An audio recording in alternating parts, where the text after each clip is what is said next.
안녕하세요. 저는 초등학교 1학년 3학년 남매를 키우고 있는 40대 가장입니다. 싱글 데디라고 해야 하나요? 아내와 이혼 후 제가 아이들을 키우고 있는 상황입니다. 사연 채널에 사연을 올리게 된 이유도 아내와의 일 때문이죠. 제 이야기를 들은 직장 동료가 그런 여자는 공개적으로 사람들한테 혼 좀 나야 한다며 사연을 올려보라고 권유를 했거든요. 아이들의 엄마이자 한때 제가 사랑했던 그 여자는 저와 아이들에게 큰 상처만 남겼네요. 지금부터 저의 전 아내였던 그 사람과 제 이야기를 적어보겠습니다. 두서없는 글일지 모르지만 끝까지 잘 들어주시면 감사하겠습니다. 그럼 이야기를 시작해 볼게요. 저는 대형 건설회사에 재직하였습니다. 현재도 재직 중이고요. 10여 년 전 아내는 우리 회사 하청업체에 격리로 일을 하고 있었어요. 평소 왕래를 자주 하던 업체였기 때문에 몇몇 직원들과 안면을 튼 정도였습니다. 항상 흰 셔츠에 검정 치마를 입은 아내의 단정한 차림이 어느 순간부터 눈에 들어오기 시작했어요. 그런데 저분은 매번 옷이 같으시네요. 아, 미희요? 미제 단벌 숙녀예요. 단벌 숙녀. 얼마나 짠순인데요. 미제랑 밖에서 밥 한번 먹어보는 게 다들 소원이라니까요. 아내는 회사에서 소문난 짠순이었죠. 단벌 숙녀라고 불릴 정도로 옷도 잘 사입지 않았고 동료들이 나가서 같이 밥을 먹자고 해도 점심 사 먹는 돈이 아깝다며 늘 도시락을 싸가지고 다니는 사람이라고 했습니다. 그런 아내는 회사 동료들 사이에서 엄청난 짠순이라고 불릴만 했죠. 미씨, 이거 좀 드세요. 저는 수수한 아내의 모습에 마음이 끌려 다가갔고 아내와 저는 연인 사이로 발전하게 되었어요. 연애를 하면서 보니 아내가 왜 그렇게 짠순이로 지낼 수밖에 없었는지 알겠더라고요. 아내를 바래다 주며 본 아내의 친정은 다 쓰러져가는 허름한 빌라였고 몸이 불편하신 어머니는 어떻게든 자식들에게 도움을 준다고 부업거리를 붙잡고 집에 계셨죠. 대학교에 다니는 여동생도 장학금이라도 받아보겠다며 악착같이 학교에 다니고 있었고요. 아내, 처제, 장모님 이렇게 세 식구는 허름한 빌라 지하에서 아등바등 살아가고 있었습니다. 아내의 형편은 넉넉지 않았어요. 자기는 나라에서 도움을 안 받는 게 인생의 목표라고 했습니다. 어릴 적부터 계속해서 기초생활수급을 받아오며 살아왔는데 그게 끔찍이도 싫다고 말이죠. 아내는 저를 보며 좋은 여자가 생기면 언제든 얘기하라고 했습니다. 저에 비해 자기는 너무 보잘것없다고 말이에요. 미희야, 우리 결혼하자. 저는 아내의 집안이 어떻든 상관없었어요. 아내라는 좋은 사람을 놓치고 싶지 않았죠. 그렇게 아내와 저는 결혼을 하게 되었습니다. 결혼 전부터 아내가 얼마나 알뜰한 사람인지 알았던 터라 저는 경제권을 아내에게 맡겼어요. 아내가 돈을 아껴서 잘 쓰겠지 생각하고 말입니다. 돈 들어갔지? 내가 받자마자 바로 보냈다. 그래, 당신 월급 들어왔네요. 이번에도 보너스도 꽤 있더라. 고생했어, 돈 번다고. 적금 찍고 보험료 내고 양가 부모님들 용돈 조금 드리고 하면 충분하겠네. 고생했어, 남편. 제 월급이 월 400만 원 정도에다 보너스도 꽤 많은 편이라 아내와 아이들 2명, 저희 4식구가 살아가기에는 부족할 것 없는 돈이었죠. 저는 월급을 받는 즉시 아내에게 보냈어요. 받는 족족 말입니다. 그런데 아내가 돈을 아낀다고 살림을 하긴 하는데 이게 영 이상하더군요. 에? 또? 대체 이게 다 뭐야? 뭐긴 뭐야, 우리 식량이지. 아내는 가성비를 따진 거라면서 냉동식품만 가득 사왔어요.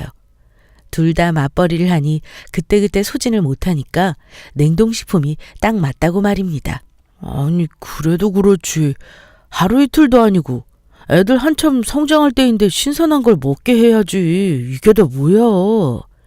참, 뭐가. 요즘 애들 밖에서도 충분히 잘 먹고 다녀.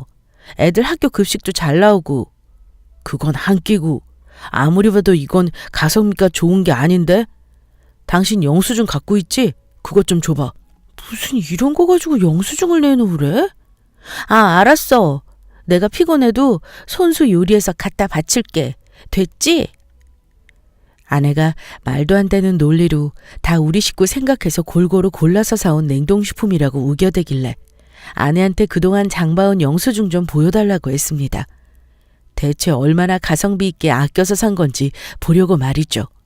그런데 아내는 버럭 짜증을 내며 자기가 피곤해 죽겠는데 굳이 손수 요리까지 해야 되냐 성질을 했어요. 내가 당신한테 요리 안 한다고 뭐라고 했어? 당신 말대로 얼마나 가성비 있는지 확인해 보겠다는 거잖아. 아, 얼른. 아내는 쿵쿵 발소리를 내며 영수증을 갖고 와서는 집어던지다시피 제게 내보였어요. 영수증 내역을 쭉 훑어보는데 왜 안 보여주려고 했는지 알겠더군요. 소고기 한 근, 쌀... 아니, 당신 이런 거 다 샀네. 그런데 왜 없어? 아, 뭐가? 엄마한테 갖다 줬어, 왜? 아내는 저희 식구 먹을 장을 보면서 처갓집에 갖다 드릴 장을 본 모양이었습니다. 아니, 그럼 진작 말을 하던가. 그리고 솔직히 얘기하면 처가에 가져다 주는 거 사면서 아이들 먹을 거리라도 좀 사두지. 죄다 처갓집에만 갖다 준 거였어요. 이거 참 애매하더군요. 뭐라고 하자니 너무 째째해 보이는 것 같고 말입니다. 아니, 이런 거면 차라리 솔직히 얘기하던가. 그리고 당신 이런 거 사면서 애들 먹을 거는 생각 안 했어? 죄다 처가에 갖다 주면 애들은 뭘 먹어. 한창 클 나이인데 매번 인스턴트나 먹고 말이야. 처가에 신경 쓰는 거 이해해. 그럼 당신도 애들한테 신경 좀 써. 알았어. 알았다고. 앞으로 장 볼 때 나랑 같이 가. 같이 가서 처가 드릴 거 사고 우리 먹을 것도 같이 사. 저는 아내한테 앞으로 장을 보는 건 저랑 같이 가자고 했어요. 이런 거로 계속 부딪힐 바에야 차라리 같이 가서 같이 보고 사는 게 훨씬 나을 테니 말이죠. 아내는 탐탁지 않은 표정으로 알겠다고 했어요. 아내가 처가에 신경 쓰는 거, 그거 저 전혀 상관없었습니다. 당연히 가족이 힘든데 신경이 쓰이는 게 당연하잖아요. 저도 때마다 장모님 드실 것 처제 용돈 빠뜨리지 않고 챙겼습니다.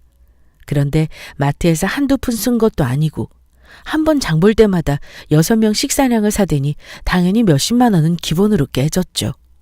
아이들은 순 인스턴트에 냉동식품만 먹는데 말이에요. 가성비를 따진다고요? 참네. 가성비를 따진다는 사람이 이제 시장은 싫다고 마트로만 갑니다.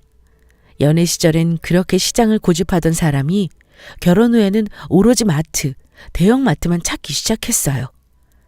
신혼 초 아내는 그동안 자기는 의지할 것 없이 혼자서 모든 짐을 짊어지고 왔었다며 이제 자기도 의지할 수 있는 사람이 생겨 너무 좋다고 했죠. 저한테 참 고맙다고 말입니다. 그런데 아내가 말한 의지가 이런 의지일 줄은 상상도 못했네요. 나 당신이랑 결혼하면서 처음으로 숨을 쉬는 것 같다? 그동안 엄마랑 미송이 내가 다 책임지고 뒷바라지하느라 너무 지쳤었는데 이제 나도 의지할 수 있는 사람이 있잖아? 나 당신한테 얼마나 고마운 줄 몰라. 고마워, 자기야. 그런데 시간이 갈수록 아내는 숨을 쉬는 걸 넘어서 점점 사치를 부리기 시작했습니다.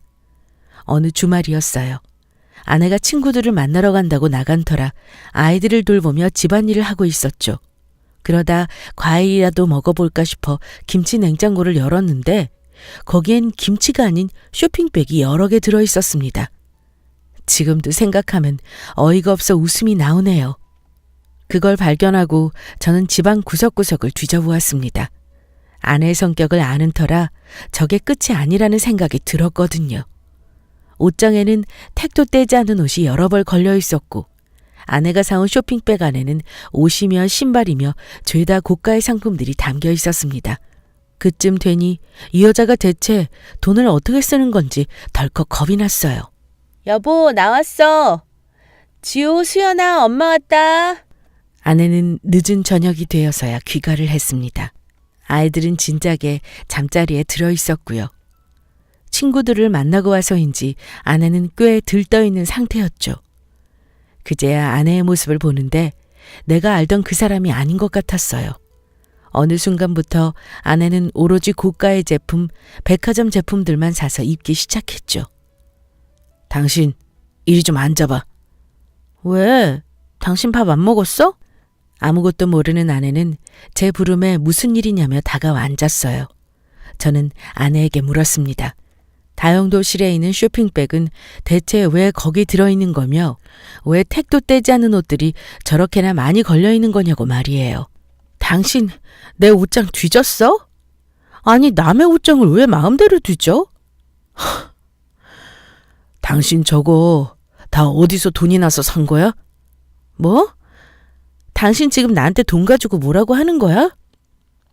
내가 알아서 잘하고 있으니까 그런 것까지 당신이 터치하지 마. 싫어? 그럼 당신 저 옷이며 신발이며 다 어떻게 산 건지 얘기해달라니까? 애들 학원 가방 보니까 원비 밀렸다고 하던데 원비가 대체 왜 밀린 거야? 애들 학원비가 몇백씩 하는 것도 아닌데. 제가 저렇게까지 캐물은 이유가 있었어요. 아이들 방을 정리해주며 학원 가방을 봤는데 원비가 밀렸다는 안내서가 들어있는 겁니다. 아니, 학원비가 대학 등록금처럼 몇백 하는 것도 아니고 밀릴 수 없는 금액인데 밀려있으니 이해가 안 되더군요.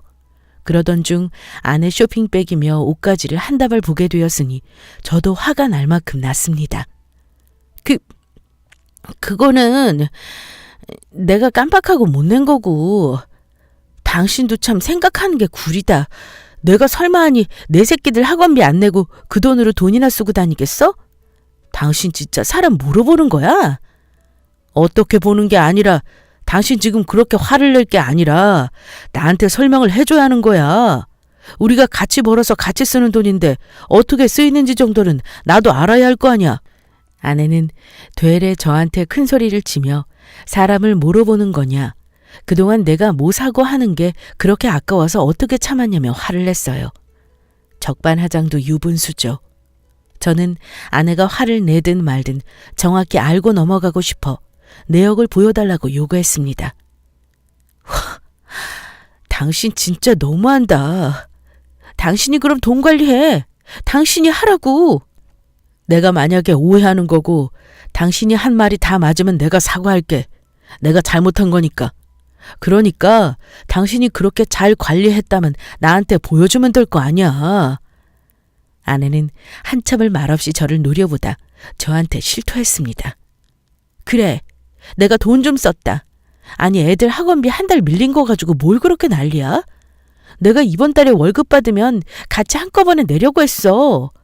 그럼 당신이 승진해서 돈을 더 벌어오던가. 막말로 400 가지고 어떻게 아껴 쓰냐? 뭐 400이 적어? 그리고 왜 400이야? 내가 보너스 받은 것도 있었고 당신도 월급을 받는데 그게 부족하다고? 뒤이어 나오는 아내의 말은 정말 말문을 턱 막히게 했습니다. 제가 준 월급은 가장으로서 제가 벌어온 돈이니 당연히 가족들을 위해 사용하는 거지만 자기가 벌어오는 돈은 부수적으로 자기 개인 용돈으로 쓴다는 거였죠. 그게 지금 말이 된다고 하는 소리야? 당신은 애들 엄마 아니야? 애들한테 들어가는 돈이 아까워 지금? 그래, 그럼 앞으로 내 월급 내가 관리할 테니까 각자 알아서 쓰자. 대신 애들한테 들어가는 비용은 같이 내고 우리 애들이잖아.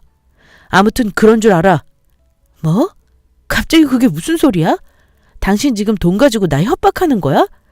와, 진짜 서럽다 서러워. 대기업 다닌다고 지금 유세 부리는 거지? 당신은 나한테 그렇게 신뢰가 없어서 어떻게 지냈어? 당신 진짜 너무한다. 당신 하나 믿고 시집 온 사람한테 돈 가지고 이러는 거 아니야. 사람이 실수도 할 수 있는 거지. 실수야 그게? 당신한테 대체 나랑 애들은 뭐야? 됐어. 나 당신이랑 더 얘기하고 싶지 않아. 나 당분간 친정에 가 있을 거야. 알았어? 제가 잘못한 건가요?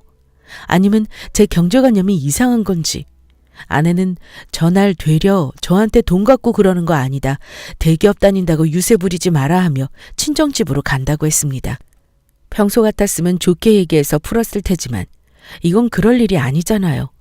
아내가 짐을 싸든 말든 처가를 가든 붙잡지 않았습니다. 눈길도 주지 않았어요. 나 간다니까. 나 간다고. 그래, 가.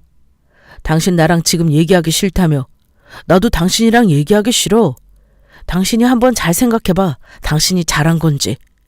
진짜 재수없어. 아내는 제가 자기를 붙잡지 않은 게 의외였던 건지 한참을 나가지 못하고 망설이는 것 같았어요. 제가 물러터진 바보도 아니고 속없이 아내를 붙잡을 리가요. 저도 똑같이 했습니다. 얘기하기 싫다고 하지 않았냐. 그럼 좀 쉬다 오라고 말이에요. 아내는 결국 재수없다고 저에게 큰 소리를 치고는 처가로 향했습니다. 다행히 아이들은 아내보다는 저와 더 시간을 자주 보냈던 터라 아내가 없는 일주일 동안 단 한 번도 엄마를 찾지 않았습니다.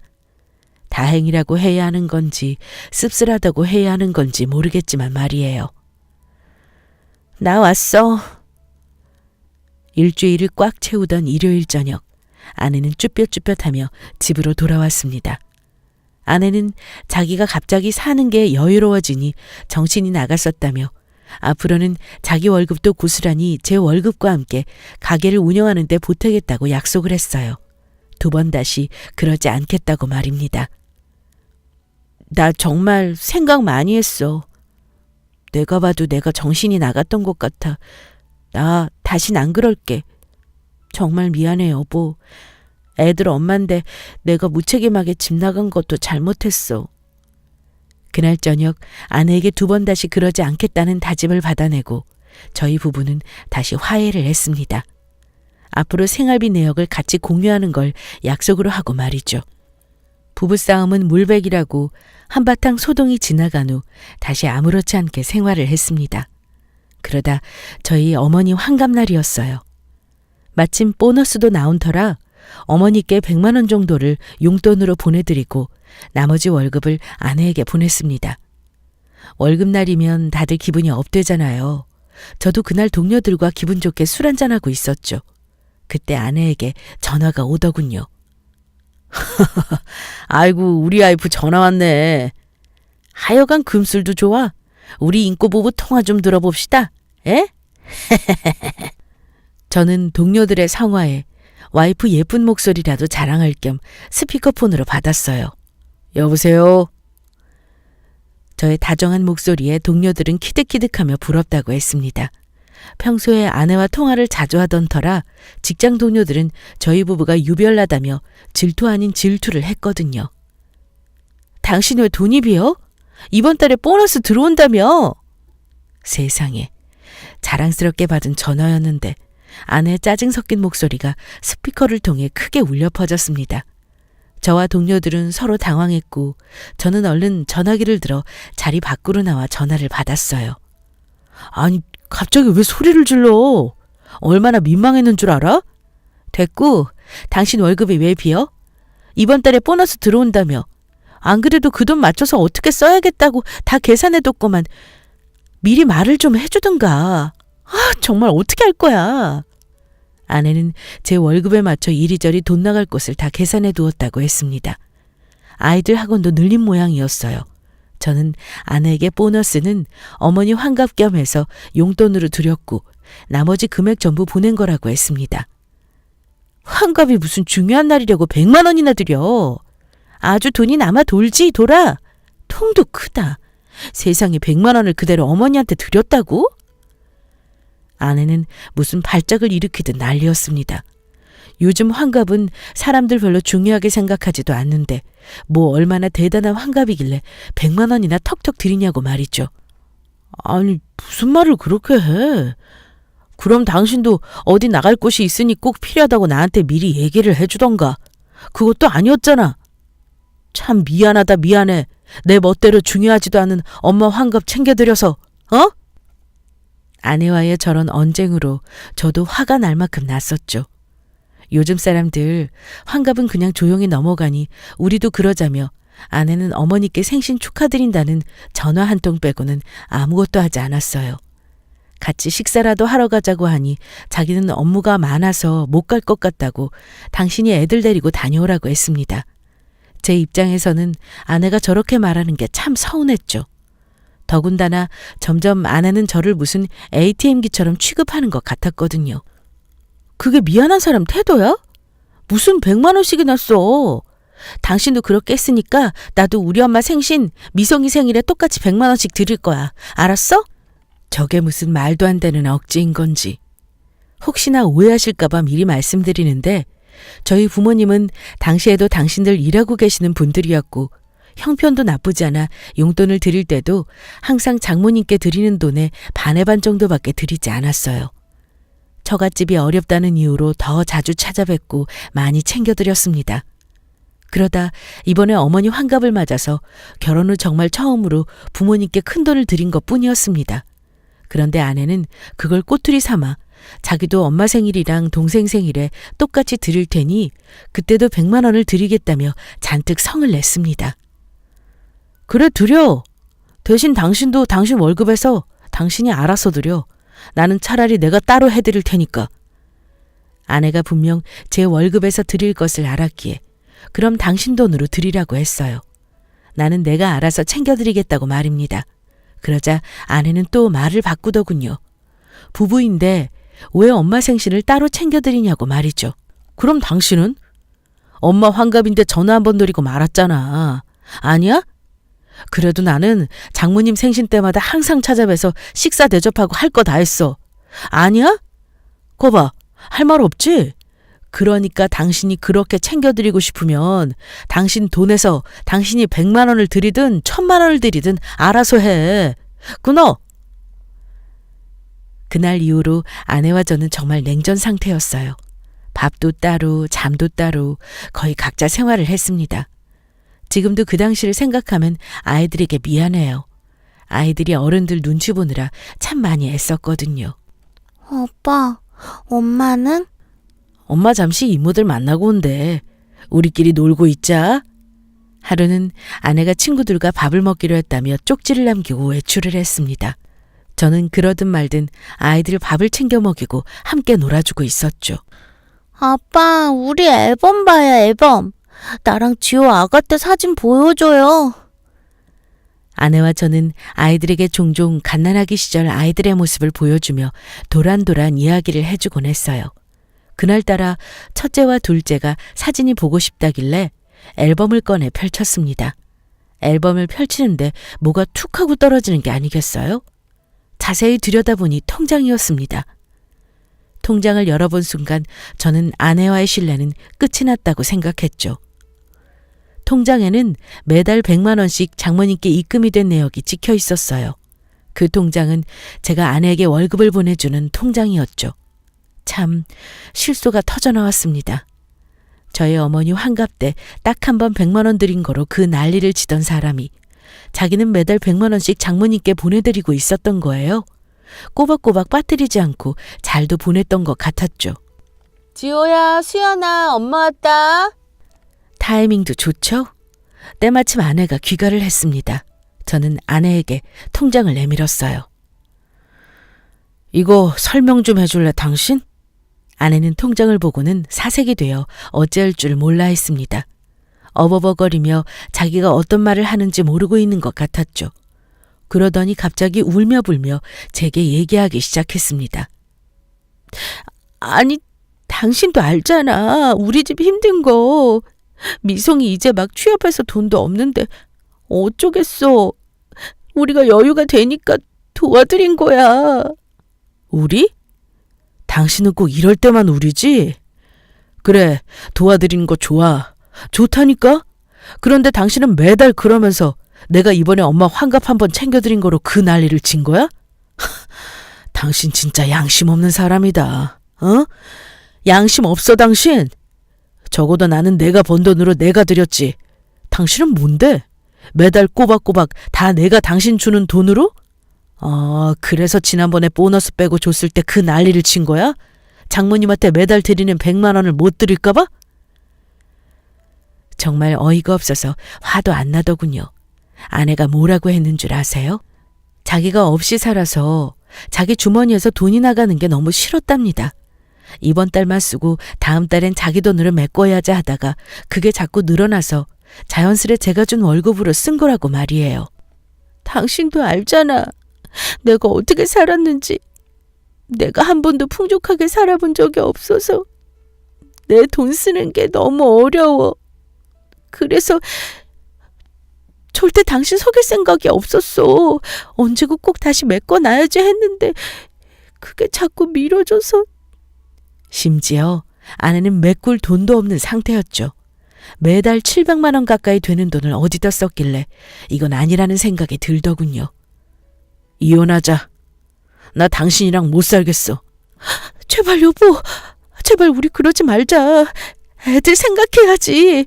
우리 애들 이혼한 가정에서 자라게 할 거야? 그건 아니잖아. 여보 제발. 내가 당신이 하자는 대로 다 할게. 제발. 이혼하는 게 낫겠다는 생각이 들었어요. 아내는 제게 울며 불며 이혼만은 절대 안 된다고 했습니다. 자기가 돈 벌어서 매달 100만 원씩 갚겠다고 말이에요. 아내의 눈물과 애원에는 전혀 마음이 흔들리지 않았는데 아이들을 이혼 가정에서 키우고 싶은 건 아니지 않냐고 묻는 아내 말에는 마음이 흔들리더군요. 아직 어린 아이들인데 그런 환경에서 자라게 하고 싶지는 않았죠. 이제 정말 마지막이야. 이번이 진짜 마지막이야.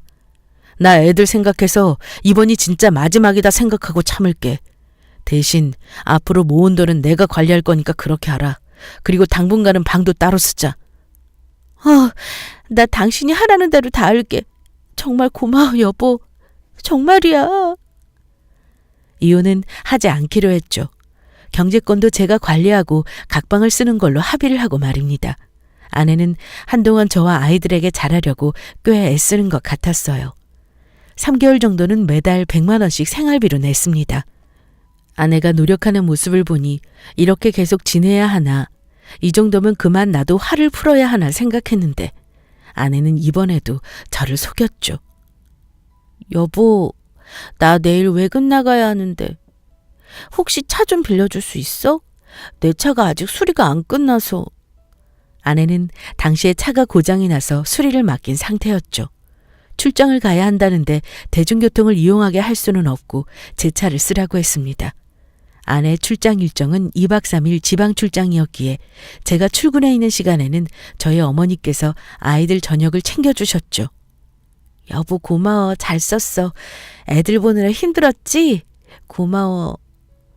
아내는 출장이 고단했던 건지 가기 전보다 살이 빠져서 온 것 같았어요. 이래저래 애쓰는 모습을 보니 술이나 한잔하면서 대화로 상황을 좀 풀어봐야겠다 싶었죠. 아내에게 차키를 건네받아 마트에 가려고 주차장에 도착했는데 누가 차를 긁은 건지 차 앞부분에 기스가 나 있는 게 아니겠어요? 연락처도 안 남겨놓고 간 걸 보니 모르고 긁었거나 아니면 일부러 모른 척한 것 같았죠. 누군지 얼굴을 보려고 블랙박스를 돌려봤습니다. 잠깐만, 이게 뭐야? 시간을 잘못 누른 탓에 일자가 더 뒤로 밀렸는데 아내와 어떤 남자의 목소리가 들렸어요. 분명 아내는 혼자 출장을 다녀온다고 했었는데 아내 옆에는 어떤 남자가 동승해 있는 것 같았죠. 호기심에 재생한 블랙박스 영상은 저를 부들부들 떨게 만들었습니다. 미 씨, 남편이랑은 요즘 어때? 말도 마요. 그 인간 정말 얼마나 쫌생인지 몰라요. 나 너무 힘들어 정말. 그러니까 빨리 이혼하고 나랑 합치자니까. 언제 할 거야 대체? 몰라. 일단은 지금 이혼하면 그 인간 나한테 아무것도 안 줄 것 같아서. 조금 더 구슬린 다음에 이혼 얘기 슬쩍 꺼내야지. 나도 챙길 건 챙겨서 나와야지. 아내에게는 다른 남자가 있었어요. 2박 3일간 아내는 출장이 아니라 그 남자와 여행을 다녀온 것이었죠. 아내는 저 모르게 이혼할 타이밍을 찾고 있었고요. 당장 이혼을 하자고 하면 제가 의심할 수도 있고 그럼 위자료도 많이 못 받고 나올 수 있다며 조금만 더 구슬린 다음에 한몫 챙겨서 나오겠다고 하더군요. 엄마, 당분간 애들 좀 봐주셔야 될 것 같아요. 저는 곧장 어머니께 아이들을 맡겼습니다. 갑자기 애들은 왜 어머니한테 맡겼어? 애들 학교도 가야 하는데 왜? 당신 나랑 데이트하려고? 이제 화 좀 풀렸나 보네? 뻔뻔한 건지 아니면 정말 저를 바보로 하는 건지 아내는 제가 자기랑 데이트라도 하려고 아이들을 어머니한테 맡긴 거냐며 실실 웃어댔습니다. 얼마나 화가 치밀어 올랐는지 몰라요. 어떻게 저런 사람이 애들 엄마일 수 있는지, 대체 내가 사랑했던 그 여자는 어디 간 건지 말입니다. 아내에게 블랙박스 영상을 그대로 들려줬어요. 당신 눈에는 내가 진짜 호구로 보여? 참 대범해 당신. 내 차에서 이딴 짓을 하고 싶었어? 아내는 제가 내민 영상을 보고 한참 동안 아무 말이 없었죠. 머리 쓸 생각하지도 말고 변명할 생각하지도 말자. 이혼하자 우리. 저는 아내한테 굳이 변명하지 말고 그냥 조용히 깔끔하게 헤어지자고 했어요. 그러면 아이들한테는 엄마가 바람 피워서 이혼한 거라고는 얘기 안 한다고 말입니다. 아내는 울며 불며 또 난리를 치기 시작했어요. 여보, 그게 내가 당신이랑 사이도 안 좋고 하니까 그냥 내가 좀 의지할 사람이 필요했어. 당신도 이해할걸? 솔직히 우리 한동안 말이 부부였지 대화도 안 하고 남처럼 지낸 거 사실이잖아. 아니야? 그러니까 당신도 나 한 번만 이해해줘. 그럼 나도 바람 피웠어야 하는 거야? 나도 의지할 사람이 필요하니까 이해하라고? 너는 정말 너 애들 엄마고 남편 있는 사람이야. 너 그놈이랑 그렇게 좋다고 놀아나면서 애들이랑 내 생각은 안 났어? 그래놓고 얘가 나한테 지금 이해하라고 하는 거야? 내가 사람이냐? 아내는 계속 같은 말이었어요. 당신이 자기를 이해해달라고 말입니다. 저랑 다툰 후로 자기가 의지할 곳이 없었는데 그 사람이 친근하게 다가오고 하니까 거기에 잠시 흔들렸다고 말이죠. 여러분은 이해가 되나요? 저는 이해할 수 없었어요. 이혼하자.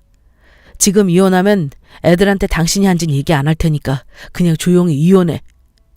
그래, 누가 너 좋아서 옆에 있었는 줄 알아? 영상 봤으니까 알 거 아니야. 나도 너랑 살기 싫었어. 그래, 이혼하자. 이혼해. 누가 뭐 아쉬울 줄 알아? 그래, 그러자. 우선 그럼 여기서 나가줄래, 당신? 여기 내 집이잖아. 나가줘. 아내는 결국 실토했죠. 저랑 살 마음이 없다고 말이에요. 그 남자가 훨씬 능력 있고 자기를 더 아껴준다나요? 저도 아내의 그런 모습을 보면서 정이 뚝 떨어지더군요. 그 자리에서 바로 집에서 나가라고 했습니다. 그 집은 제 명의니 나가라고 말이죠. 아내는 짐을 싸들고 친정으로 향했습니다. 저는 다음 날부터 변호사를 찾아가 자문을 구했어요. 얼마든지 사례비고 뭐고 다 드릴 테니 최대한 많은 위자료, 아이들의 양육권을 제가 가져올 수 있게 해달라고 말입니다. 이혼 결과는 당연히 제가 위자료와 양육권을 가져왔어요. 이혼 사유에는 아내의 과실이 컸고 아내의 외도를 앞세워 양육권을 가져올 수 있었습니다. 당시에 아내는 아쉬울 것 없다며 마음대로 하라고 했어요. 자기가 새로 만나는 남자는 저보다 훨씬 능력도 많다고 말입니다. 그렇게 저희의 10년이라는 결혼 생활은 허무하게 끝이 났죠. 얼마나 지났을까요? 이혼 후 3개월쯤 지났을 때였을 겁니다. 아내에게서 전화가 왔죠. 여보세요? 여보, 나야, 나. 잘 지내? 아내는 잘 지내냐, 애들은 어떻냐, 오랜만에 생각나서 전화했다며 묻지도 않은 얘기를 떠들어댔습니다. 무슨 일이야? 용건만 말해. 여보, 내가 잘못했어. 나 당신이랑 애들 너무 보고 싶어. 웃기죠?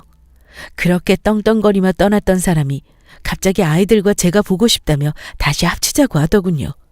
정말 헛웃음이 나왔습니다. 왜? 그놈이랑 잘 먹고 잘 사는 거 아니야? 그 자식 순사기꾼이야. 마누라도 있었고 애도 있고 건물 있다는 것도 죄다 다 거짓말이었어. 여보, 제발 나 한 번만 만나줘. 우리 만나서 얘기하자. 응? 와, 당신 진짜 웃긴다. 정미희, 너 진짜 소름 끼친다. 소름이.